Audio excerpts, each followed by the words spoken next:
도대체 왜 이렇게 된 걸까? 도쿄 시내의 한 카페에서 30대 일본 기자 사토 타카시는 화들짝 놀라며 주변을 둘러봤어요. 도대체 그에게 무슨 일이 일어난 걸까요? 이야기를 시작하기 전 구독과 좋아요를 눌러주시면 영상 제작에 큰 힘이 됩니다. 주말 아침 사토는 카페에 앉아 커피를 마시고 있었어요. 그러던 중 옆 테이블 너머로 들려오는 대화 속에서 한국어 단어가 튀어나왔어요. 처음에는 별 생각 없이 넘어갔지만 시간이 지나면서 카페 곳곳에 한국말이 반복하여 들려오자 사토는 이상함을 느꼈어요. 언젠가부터 일본에서는 한국어로 대화하는 사람들이 많아졌기 때문이에요. 거리에서도 비슷한 분위기가 이어졌어요. 대형 전광판에서는 한국 아이돌 그룹이 일본 브랜드 광고 모델로 등장했고, 상점에는 한국 패션 브랜드가 입점해 있었어요. 화장품 가게에는 한국 제품이 가장 잘 보이는 곳에 진열되어 있었고, 심지어 편의점에서도 한국 라면과 김치 한국식 떡볶이가 인기 상품으로 자리 잡았어요.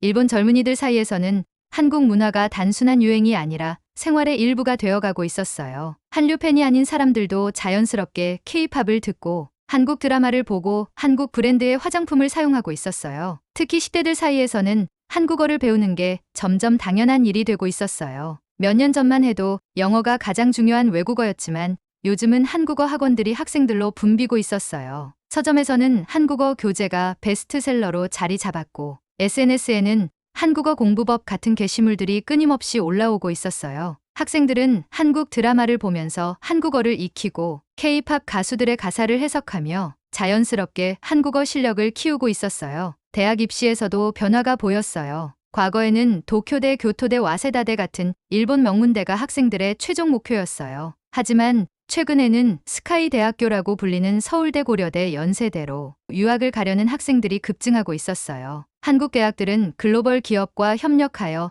실무 중심 교육을 제공하고 있었고, 졸업 후 취업 기회도 많았어요. 일본 내에서도 한국 대학 출신 인재들에 대한 평가가 점점 높아지고 있었어요. 기업 환경도 변화하고 있었어요. 일본의 전통적인 연공서열 문화 속에서 답답함을 느끼던 젊은이들은 한국 기업의 유연한 조직, 문화와 빠른 혁신 속도에 주목했어요. IT 게임 엔터테인먼트 산업에서 한국이 글로벌 시장을 선도하는 모습을 보이며 일본 내에서도 한국 기업과의 협업이 늘어나고 있었어요. 이에 따라 한국어를 할 줄 아는 인재가 취업 시장에서 유리한 위치를 차지하고 있었어요. 일본 대기업에서도 변화가 감지되고 있었어요. 예전에는 영어가 가장 중요한 외국어였지만 이제는 한국어 능력이 있으면 채용에서 큰 강점이 되고 있었어요. 특히 IT와 콘텐츠 업계에서는 한국 시장이 너무 중요해지면서 한국어 가능자에 대한 수요가 급증했어요. 일본의 한 글로벌 IT 기업에서는 한국어가 가능한 직원들에게 추가 인센티브를 제공하기까지 했어요. 이 변화는 단순한 유행이 아니라 일본 사회 전반에 걸쳐 커다란 영향을 미치고 있었어요. 과거 일본이 아시아 문화의 중심이라고 자부했던 시절이 있었지만 이제는 한국이 그 자리를 차지한 듯 했어요. 한국의 콘텐츠 기술, 교육, 심지어 비즈니스 방식까지 일본 젊은이들에게 더 매력적인 요소로 작용하고 있었어요. 기성세대들은 이러한 변화를 우려했어요. 일본의 전통 문화가 점점 희미해지는 것 아니냐는 목소리가 나왔고, 일부 언론에서는 한류가 일본을 잠식하는 현상이라며 경계심을 드러냈어요. 하지만 젊은 세대에게 한류는 단순한 유행이 아니라 새로운 기회와 가능성을 제공하는 존재로 인식되고 있었어요. 사토는 이 변화의 흐름을 직접 확인해야겠다고 결심했어요. 책상에 앉아 기사와 보고서를 읽는 것만으로는 부족했어요. 직접 한국을 방문해 지금의 변화를 눈으로 보고 경험해야만 이 현상의 본질을 이해할 수 있을 것 같았어요. 빠르게 성장하는 한국이 일본 젊은이들을 사로잡은 이유를 직접 확인하기 위해 그는 한국에 직접 가보기로 했어요. 얼마 후 한국에 도착한 사토 타카시는 창밖으로 서울의 야경을 바라보며 깊은 숨을 들이마셨어요. 일본에서 들려오던 한국에 대한 이야기들이 과연 사실인지 직접 확인해야 할 시간이었어요. 입국 심사를 마치고 공항철도를 타고 서울 도심으로 향했어요. 창밖으로 보이는 풍경은 예상했던 것 이상으로 현대적이었어요. 높은 빌딩들과 반짝이는 네온사인 거리마다 활기차게 움직이는 사람들까지. 서울은 빠르고 역동적인 에너지가 넘쳐났어요. 그가 한국에 온 가장 큰 목적은 왜 일본의 젊은이들이 한국 대학을 선택하는가에 대한 답을 찾는 것이었어요. 기획 기사를 준비하며 관련 데이터를 조사했을 때 서울대, 연세대, 고려대 같은 한국 명문 대학들이 일본 학생들 사이에서 점점 인기를 얻고 있다는 걸 알게 되었어요. 하지만 단순한 수치만으로는 그 이유를 명확히 이해할 수 없었어요. 그래서 그는 직접 대학을 방문해 일본인 유학생들을 만나 인터뷰를 하기로 했어요. 사토가 처음 방문한 곳은 연세대였어요. 도쿄대, 교토대, 와세다대 같은 일본의 명문 대학이 있는데도 굳이 한국 대학을 선택하는 학생들이 늘어나고 있는 이유가 궁금했어요. 연세대 캠퍼스에 들어서자 넓은 녹지 공간과 현대적인 건물들이 조화를 이루고 있었어요. 학생들은 자유롭게 토론을 나누며 캠퍼스를 활보했고 곳곳에서는 영어와 한국어가 섞인 대화가 들려왔어요. 유학생이 많은 만큼 국제적인 분위기가 강했어요. 사토는 국제학생센터에서 일본인 유학생 미유키를 만났어요. 그녀는 도쿄에서 명문대 입학이 가능했음에도 연세대를 선택했다고 했어요. 일본 대학에서는 교수님이 일방적으로 강의하는 경우가 많아요. 학생들이 직접 참여하는 기회가 적죠. 그런데 한국에서는 팀 프로젝트 중심의 수업이 많아서 훨씬 실용적이에요. 미유키는 이미 글로벌 기업 인턴십을 경험했고 졸업 후 한국에서 취업할 계획도 갖고 있었어요. 여기선 교수님들이 학생들과 직접 소통하려고 해요. 일본에서는 교수님이 권위적인 경우가 많은데 한국에선 학생들이 적극적으로 의견을 내는 게 자연스러워요. 그녀는 한국 대학이 단순히 학문적인 지식만 전달하는 게 아니라 학생들이 사회에 나가서 바로 적응할 수 있도록 실무 경험을 쌓게 도와준다고 했어요. 사토는 또 다른 유학생 유타를 만났어요. 그는 일본에서 경영학을 공부할 수도 있었지만 한국을 선택했다고 했어요. 일본 기업들은 변화가 느리고 전통적인 방식을 고수하는 경향이 있어요. 그런데 한국 기업들은 빠르게 변하고 성과 중심으로 평가해요. 저는 그런 환경에서 배우고 싶었어요. 그는 한국 대학이 글로벌 기업과 협력하는 프로그램이 많고 스타트업 문화가 발달해 있다는 점이 매력적이었다고 했어요. 그들의 이야기를 들으면서 사토는 일본과 한국 대학의 차이를 더욱 분명히 이해할 수 있었어요. 일본 대학들은 여전히 학문 중심의 교육을 고수하는 반면 한국 대학들은 실용적인 교육을 제공하고 있었어요. 학생들이 졸업 후 곧바로 사회에서 경쟁력을 가질 수 있도록 커리큘럼이 짜여 있었어요. 사토는 연세대에서 교수 한 명과도 인터뷰를 진행했어요. 한국 대학들은 기업과 협력하는 프로젝트가 많아요. 학생들은 졸업하기 전에 이미 여러 기업에서 실무 경험을 쌓고 나가죠. 그는 한국 대학들이 변화하는 글로벌 환경에 맞춰 학생들에게 실질적인 기회를 제공하는 데 집중하고 있다고 설명했어요. 실제로 한국의 많은 대학들이 글로벌 기업과 협업하는 프로그램을 적극적으로 운영하고 있었어요. 삼성현대 같은 대기업뿐만 아니라 네이버, 카카오 같은 IT 기업들과도 연계하여 학생들에게 실무 경험을 제공했어요. 특히 AI, 데이터 사이언스, 반도체 같은 첨단 기술 분야에서 한국 대학들은 빠르게 성장하고 있었어요. 이러한 분야에 관심 있는 일본 학생들이 한국 대학을 선택하는 것은 어쩌면 당연한 일이었어요. 또한 사토는 한국 대학이 일본보다 국제적인 환경을 갖추고 있다는 점도 알게 되었어요. 교환학생과 유학생을 위한 프로그램 또한 체계적으로 운영되고 있었어요. 캠퍼스를 거니다 보면 유럽, 미국, 동남아시아 등 다양한 국적의 학생들이 함께 어울려 공부하는 모습을 쉽게 볼 수 있었어요. 한국은 아시아의 허브 역할을 하며 국제적인 인재들을 유치하고 있었어요. 반면 일본 대학은 여전히 일본어 중심의 교육을 고수하는 경우가 많았어요. 이 차이가 한국 대학의 경쟁력을 더욱 높여주고 있었어요. 캠퍼스를 떠나며 사토는 생각에 잠겼어요. 일본 대학들은 여전히 전통적인 방식에 머물러 있는 반면 한국 대학들은 빠르게 변화하며 글로벌 인재를 키우고 있었어요. 한국이 단순히 K-팝과 드라마로 세계적인 주목을 받는 것이 아니라 교육, 기술, 경제 등 다양한 분야에서도 경쟁력을 갖추고 있다는 사실을 직접 확인했어요. 그동안 일본에서는 한류가 단순한 유행이라고 생각하는 시각이 많았어요. 하지만 사토는 이번 취재를 통해 한류가 단순한 문화적 현상이 아니라 한국의 전반적인 경쟁력이 높아진 결과라는 걸 깨달았어요. 사토는 서울에서의 일정을 마치고 남은 취재 계획을 정리했어요. 그는 아직도 알아야 할 것들이 많다고 느꼈어요. 한국의 변화를 더 깊이 이해하기 위해 더 많은 사람들을 만나고 더 많은 이야기를 들어야겠다고 다짐했어요. 사토 타카시는 서울에서의 취재를 계속하며 한국 사회를 더 깊이 이해하기 위해 다양한 곳을 방문하기로 했어요. 한국 대학에서 일본인 유학생들을 만나면서 일본 젊은이들이 왜 한국을 선택하는지 알게 되었지만 단순히 교육과 취업 때문만이 아니라 한국 사회 자체가 일본 젊은이들에게 매력적으로 다가가는 이유가 무엇인지 알고 싶었어요. 그는 한국의 일상을 직접 경험하기 위해 서울의 다양한 지역을 방문했어요. 강남의 현대적인 분위기, 홍대의 자유로운 문화, 전통적인 북촌과 종로의 거리까지 한국은 다채로운 색깔을 가진 도시였어요. 하지만 취재를 진행하면서 그는 일본에서 가졌던 한국에 대한 고정관념이 점점 흔들리고 있다는 걸 깨달았어요. 사토는 일본에서 한국을 빨리빨리 문화가 강한 나라라고 들었어요. 그래서 처음에는 한국이 단순히 속도만 강조하고 세심함이 부족한 사회일 거라고 생각했어요. 하지만 직접 경험해보니 그것이 단순한 속도 경쟁이 아니라 효율성과 혁신을 추구하는 문화라는 걸 알게 되었어요. 서울의 대중교통 시스템을 경험하면서 그는 다시 한번 놀랐어요. 지하철은 몇 분 간격으로 정시에 도착했고 도로 위에는 자율주행 셔틀버스가 운영되고 있었어요. 한국 사람들은 빠르게 움직였지만 그만큼 시스템이 뒷받침되고 있었어요. 그는 한국에서 새로운 앱을 설치했어요. 대중교통 노선 음식 배달 택시 호출 온라인 쇼핑까지 하나의 스마트폰으로 해결할 수 있었어요.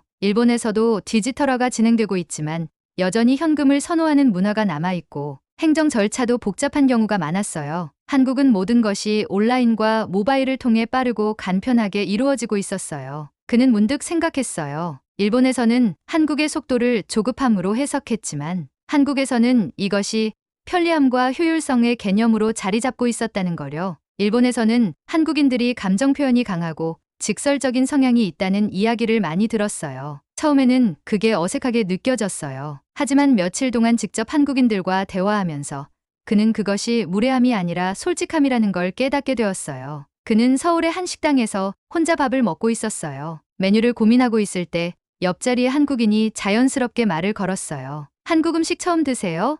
이 집은 김치찌개가 제일 맛있어요. 많이 맵지 않아서 입맛에 잘 맞을 거예요. 일본에서는 낯선 사람에게 먼저 말을 거는 일이 흔치 않았어요. 하지만 한국에서는 처음 만나는 사람들과도 쉽게 이야기를 나누는 문화가 있었어요. 처음엔 당황했지만 금세 친근하게 느껴졌어요. 또한 그는 가게에서 실수로 물건을 떨어뜨렸을 때 주변 사람들이 빠르게 도와주는 모습을 보고 놀랐어요. 일본에서는 개인의 공간을 존중하는 분위기가 강해서 남의 일에 쉽게 개입하지 않는 경우가 많아요. 하지만 한국에서는 작은 일에도 서로 돕는 문화가 자연스러웠어요. 사토는 일본에서 한류가 단순한 유행이라고 생각하는 사람들이 많다는 걸 알고 있었어요. 하지만 서울에서 직접 경험한 한류는 단순한 유행을 넘어 하나의 문화적 영향력이었어요. 그는 명동과 홍대를 방문하며 한류가 얼마나 강력한 힘을 가지고 있는지 실감했어요. 일본인뿐만 아니라 서양인, 동남아시아인, 중동에서 온 관광객들까지 한국 문화를 직접 체험하기 위해 서울을 찾고 있었어요. 특히 홍대에서는 다양한 국적의 젊은이들이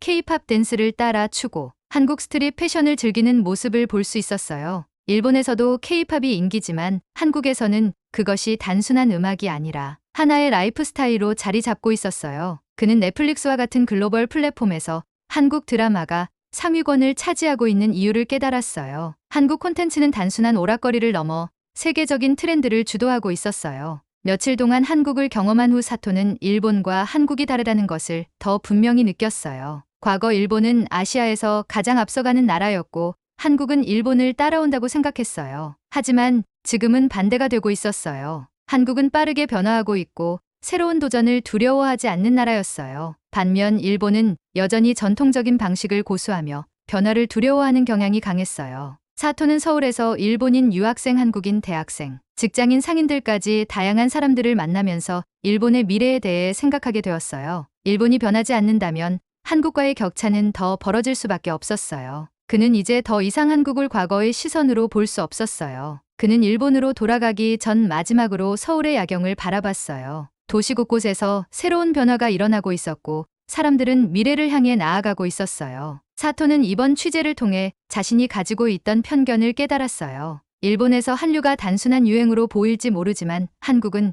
그 이상의 의미를 가지고 있었어요. 일본이 미래를 위해 무엇을 해야 하는지 그는 생각에 잠겼어요. 이제 그는 마지막 기사를 정리하기 위해 일본으로 돌아갈 준비를 했어요. 하지만 그의 시선은 더 이상 예전과 같지 않았어요. 일본에 도착한 사토 타카시는 깊이 숨을 들이마셨어요. 며칠 만에 돌아온 도쿄의 공기는 서울과 크게 다르지 않았지만 그의 마음속에는 확연한 변화가 자리 잡고 있었어요. 출국 전까지 그는 한국을 단순한 한류 열풍의 나라로 바라봤어요. 하지만 직접 경험한 한국은 그가 예상했던 것보다 훨씬 더 빠르고 혁신적이며 역동적인 나라였어요. 대학에서는 실무 중심의 교육이 이루어지고 있었고 기업들은 젊은 인재들에게 과감히 기회를 주고 있었어요. 거리의 풍경도 달랐어요. 변화와 성장이 멈춘 듯한 도쿄와는 달리 서울은 끊임없이 움직이며 미래를 향해 나아가고 있었어요. 택시를 타고 도쿄 도심으로 향하면서 그는 창밖을 바라봤어요. 도쿄의 거리는 여전히 정돈되어 있었고 익숙한 네온사인이 반짝이고 있었어요. 하지만 어딘가 멈춰있는 듯한 느낌이 들었어요. 서울에서는 빠르게 변화하는 흐름을 온몸으로 느낄 수 있었지만 이곳에서는 시간이 멈춘 듯했어요. 사무실에 도착하자마자 그는 노트북을 열고 기사를 작성하기 시작했어요. 이번 기사는 단순한 취재 보고가 아니었어요. 한국에서 보고 듣고 느낀 모든 것을 일본 사회에 솔직하게 전하고 싶었어요. 그는 한국 대학에서 만난 일본 유학생들이 왜 한국을 선택했는지, 한국 기업들이 어떻게 젊은 인재들에게 기회를 주고 있는지, 그리고 한국 사회가 어떻게 끊임없이 변화하고 있는지를 구체적으로 서술했어요. 완성된 기사의 내용은 이랬어요. 최근 몇 년 동안 한국은 교육, 경제, 기술, 문화 등 다양한 분야에서 놀라운 성장을 이루고 있습니다. 특히 교육의 국제화와 글로벌 경쟁력에서 한국이 일본을 앞서 나가고 있다는 사실은 더 이상 부정할 수 없는 현실입니다. 일본의 문부과학성 자료에 따르면 2023년 기준으로 일본의 해외 유학생 수는 약 6만 2천 명이지만 같은 해 한국의 해외 유학생 수는 약 21만 3천 명으로 일본보다 3배 이상 많습니다. 한국은 유학뿐만 아니라 국내 대학에서도 영어 강의를 확대하고 글로벌 기업과 협력하는 등 국제 경쟁력을 갖춘 인재 양성에 집중하고 있습니다. 반면 일본 대학들은 여전히 전통적인 교육 방식에 머물러 있으며 글로벌 시장에서 경쟁력을 갖춘 인재를 양성하는 데 한계를 보이고 있습니다. 한국의 대학들은 학문적 연구뿐만 아니라 실무 중심의 교육을 제공하며 학생들이 졸업 전에 다양한 글로벌 기업과 협력할 기회를 갖도록 하고 있습니다. 삼성, 현대 같은 대기업뿐만 아니라 네이버, 카카오와 같은 IT 기업들이 대학과 연계하여 실질적인 경험을 쌓을 수 있도록 지원하고 있습니다. 반면 일본 대학들은 기업과의 협력이 부족하고 졸업 후에도 학생들이 실무에 바로 적응하기 어려운 구조를 가지고 있습니다. 일본이 과거의 방식을 고수하는 동안 한국은 변화를 두려워하지 않고 빠르게 도전하고 있습니다. 한국 기업들은 젊은 인재들에게 중요한 프로젝트를 맡기고 있으며 연공서열보다는 능력 중심의 평가를 통해 성과를 내고 있습니다. 반면 일본 기업들은 여전히 보수적인 조직 문화를 유지하며 새로운 변화를 받아들이는 속도가 느립니다. 일본 총리는 지난달 국회 시정방침 연설에서 교육의 국제화와 세계적인 인재 육성을 강조하며 일본 학생들의 해외 유학을 확대하고 유망한 외국인 유학생을 적극적으로 받아들여야 한다고 밝혔습니다. 하지만 단순히 유학생 수를 늘리는 것만으로는 일본의 국제 경쟁력을 회복할 수 없습니다. 일본 사회 전체가 변화를 받아들이고 새로운 도전을 할 수 있는 환경을 만들어야 합니다. 과거 일본은 아시아에서 가장 앞선 나라였고 세계 경제를 이끌어가는 강대국이었습니다. 하지만 지금은 한국이 빠르게 성장하며 글로벌 무대에서 두각을 나타내고 있습니다. 더 이상 일본이 아시아의 중심이라는 자부심에만 기대어 있을 수 없습니다. 이제 일본도 변해야 합니다. 우리는 과거의 영광이 아니라 미래를 향해 나아가야 합니다. 기사가 공개되자 일본 사회는 뜨겁게 반응했어요. 일본 언론들은 사토의 기사 내용을 인용하며 한국과 일본의 교육 및 경제 경쟁력을 비교하는 기사들을 쏟아냈어요. 일부 보수적인 매체들은 일본이 여전히 한국보다 앞서 있다며 반박했지만 많은 독자들은 그의 기사에 공감했어요. 일본이 변하지 않으면 한국과의 격차는 더욱 벌어질 수밖에 없다는 위기감이 점점 커지고 있었어요. 이 기사는 정치권에서도 큰 반향을 일으켰어요. 일본 총리는 기자회견에서 일본은 교육의 국제화를 더욱 강화하고 세계적인 인재를 육성할 필요가 있다며 사토의 기사를 의식한 듯한 발언을 했어요. 또한 일본 정부는 기존의 영어 교육을 강화하고 대학들의 글로벌 협력을 확대하는 방안을 검토하겠다고 발표했어요. 하지만 사토는 이것만으로는 부족하다고 생각했어요. 단순히 정책을 발표하는 것이 아니라 일본 사회 전반이 변화를 받아들이고 실행해야 했어요. 며칠 후 그는 거리에서 자신의 기사를 읽으며 토론하는 젊은 직장인들을 보았어요. 그들의 표정은 진지했고 변화를 고민하는 모습이 엿보였어요. 사토는 미소를 지었어요. 비록 모든 사람이 그의 기사에 동의하지는 않겠지만 적어도 일본 사회에 중요한 질문을 던졌다고 생각했어요. 변화를 위한 첫걸음은 항상 질문에서 시작된다는 걸 그는 깨달았어요. 그는 천천히 걸음을 옮겼어요. 일본이 과거의 방식을 고수하는 것이 아니라 다시 도전하는 나라가 되기를 바라며 이제 그는 단순한 기자가 아니라 변화를 알리는 사람이 되어야 한다고 결심했어요. 여러분, 오늘 이야기 어떠셨나요? 우리나라는 강인한 도전 정신과 독보적인 기술력으로 이미 세계적으로 유명한 나라가 되었습니다. 앞으로도 자랑스러운 우리 한국 문화가 세계 곳곳으로 더욱 널리 퍼져나가길 기원해 봅니다. 오늘 전해드릴 이야기는 여기까지입니다. 이야기가 마음에 드셨다면 구독과 좋아요 부탁드립니다. 시청해 주셔서 감사합니다.